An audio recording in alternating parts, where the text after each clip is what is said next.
3골을 실점하며 경기를 진 것뿐만 아니라 매우 아쉬운 공격력으로 토트넘의 미래가 암울하게 보이는 경기였습니다. 노팅엄의 수비는 어떻게 토트넘의 공격력을 어린아이 수준으로 만들었을까요?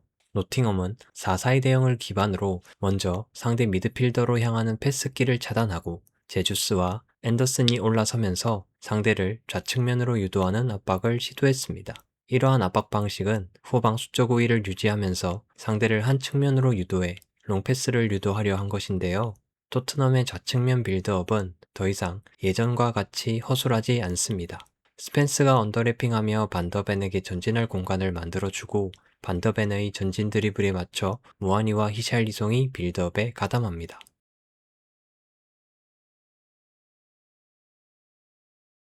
패스의 정확도가 떨어지면서 상대의 압박을 완전히 파괴할 순 없었지만 노팅엄은 반더벤의 전진에 큰 부담을 느낄 수밖에 없었습니다. 반더벤의 전진을 막기 위해 우측면으로도 유도해 보았으나 시몬스가 빌드업에 빠르게 가담하면서 포로 쿠두스와 함께 탈압박과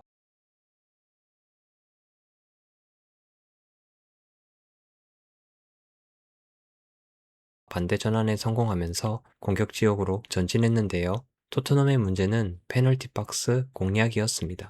노팅엄 선수들의 재빠른 수비 복귀와 4-4-2 수비 대응은 토트넘을 답답하게 만들었는데요.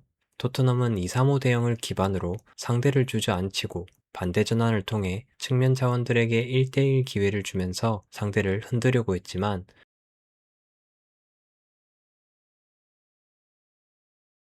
노팅엄은 깁스 화이트와 제주스를 이용해 토트넘의 반대 전환을 막으려 했습니다. 제주스는 최전방에서 반더벤과 로메로에게 붙어 있고 화이트는 상대 중앙 라인의 가운데에 위치하여 반대 전환의 길목을 차단하고 상가레와 앤더슨 그리고 공 반대쪽의 윙어가 공이 있는 측면으로 이동해 중앙을 확실히 틀어 막으면서 밀어내기 압박을 시도하자 토트넘은 뒤로 밀려날 수밖에 없었고 오히려 볼을 순환하는 과정에서 실수가 나오면서 역습 기회를 제공하기도 했습니다.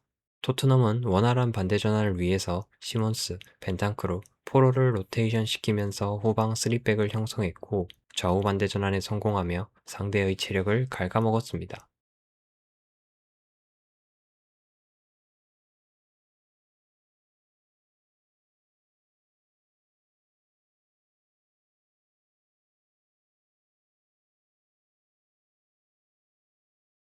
하지만 그동안 3-2-5 대형의 공격력 아쉬움으로 인해 2-3-5 대형으로 공격력을 한층 더 강화시킨 것인데요. 후방으로 한 명이 빠지게 되자 다시 이전의 공격력 문제를 마주하게 됐습니다. 더군다나 이전보다 느려진 반대 전환과 노팅엄 선수들의 헌신적인 수비 가담으로 측면에서 1대1 상황이 만들어지지 않으면서 토트넘은 좋은 슈팅 기회를 만들지 못했습니다. 노팅엄 입장에서는 중앙 또는 공격 지역에서 상대의 반대 전환으로 체력 부담이 누적되고 위협적이지 않더라도 지속적으로 페널티 박스로 크로스가 들어올 가능성이 높아지면서 토트넘의 전진을 억제하고 싶었습니다. 게다가 공격 지역에서의 압박도 상대가 미드필더를 이용하며 압박하는 선수들을 똥개 훈련시키자 결국 노팅엄은 리스크를 감당하기 시작했습니다. 후방 수적 우위를 포기하고 강력한 맨마킹 압박을 시도한 것인데요. 화이트와 제수스가 센터백을, 상가레와 앤더슨이 미드필더를, 빌드업에 가담하는 시몬스를 무릴로가 쫓아가면서 상대의 발밑 빌드업을 확실히 저지하려 했습니다.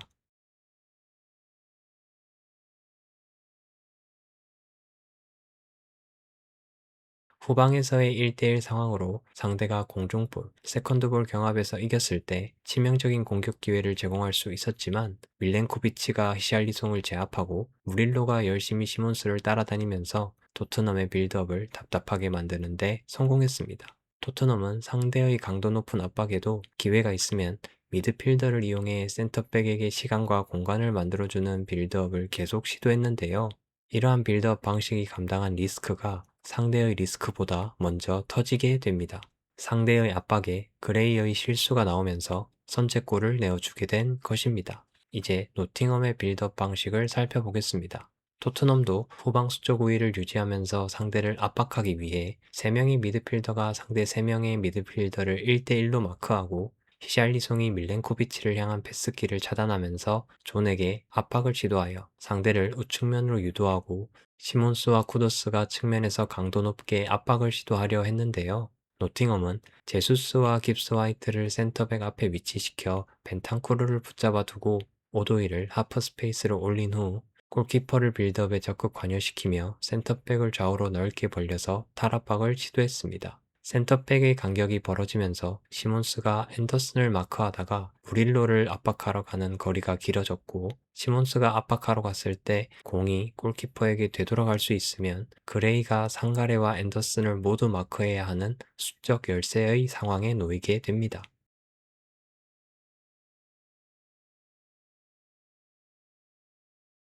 존의 침착한 패스로 상대의 1차 압박을 벗겨낸 후 벤탄쿠르 뒤에 있던 깁스 화이트가 빌드업에 가담하면서 안정적으로 전진하는 데 성공합니다.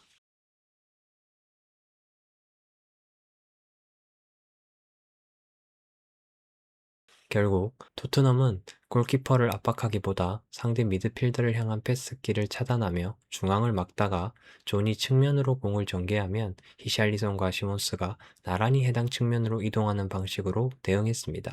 이러한 방식은 후방 수적 우위를 유지할 수 있었지만 상대 골키퍼와 센터백들에게 정교한 패스를 할 수 있는 시간과 공간을 제공했습니다.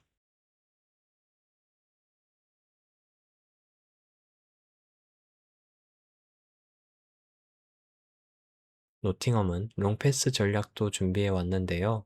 윙어들을 중앙으로 이동시키고 제수스를 포로 쪽으로 이동시켜 포로보다 피지컬이 우수한 제수스가 공중볼 경합에서 유리한 환경을 만들었습니다.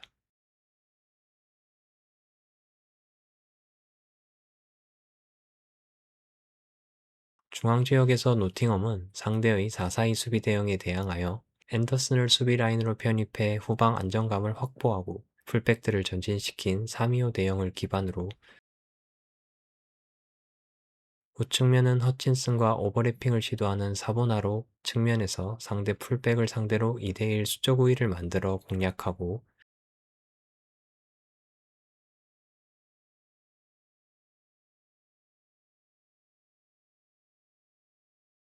좌측면은 앤더슨, 윌리엄스, 오도이의 로테이션을 기반으로 벤탄쿠르를 끌어내고 좌우 하프 스페이스에서 활발히 공격에 과담하는 깁스 화이트에게 패스를 연결한 후 제수스를 이용해 상대 뒷공간을 노렸습니다.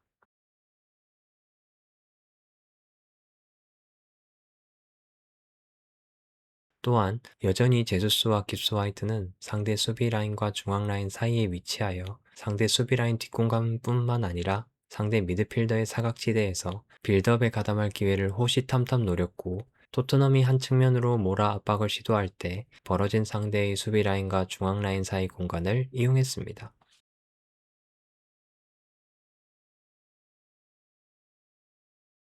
하지만 노팅엄도 측면에서 패스를 받은 윙어들이 흔들어주지 않으면 위협적인 기회를 만들기가 어려웠습니다. 양팀 모두 수비 지역과 중앙 지역에서부터 발밑 필드업을 주로 시도하면서 상대에게 역습 기회를 제공하기도 했는데요. 위협적인 역습 능력을 보여준 노팅엄과는 달리 토트넘은 역습에서도 아쉬운 모습을 보여주면서 한숨만 나오는 공격 지표를 기록하게 됩니다. 후반전에는 우측면에서 원더골이 두 골이나 터졌는데요. 후반전 두 골의 핵심은 쿠두스의 체력 부담입니다. 체력적으로 힘든 상황임에도 헌신적으로 수비에 가담하는 노팅엄의 윙어들과 상반되게 쿠두스는 전반전만큼의 수비 가담을 보여주지 못했습니다. 두 팀 모두 전환 상황으로 인해 수비 대응으로 신속히 복귀할 경우 풀백과 센터백의 갭은 근처 미드필더가 커버하고 상대 윙어에게는 풀백과 윙어가 더블팀으로 맞서며 미드필더가 수비 라인 갭을 커버하러 가면서 비워둔 중앙 공간을 공미가 점유했습니다. 이를 통해 상대에게 위협적인 공격 기회를 주지 않으려고 했는데요. 토트넘의 윙어 구도스가 더블팀을 못해주면서 중앙 쪽으로 공간이 생겨버리고 만 것입니다.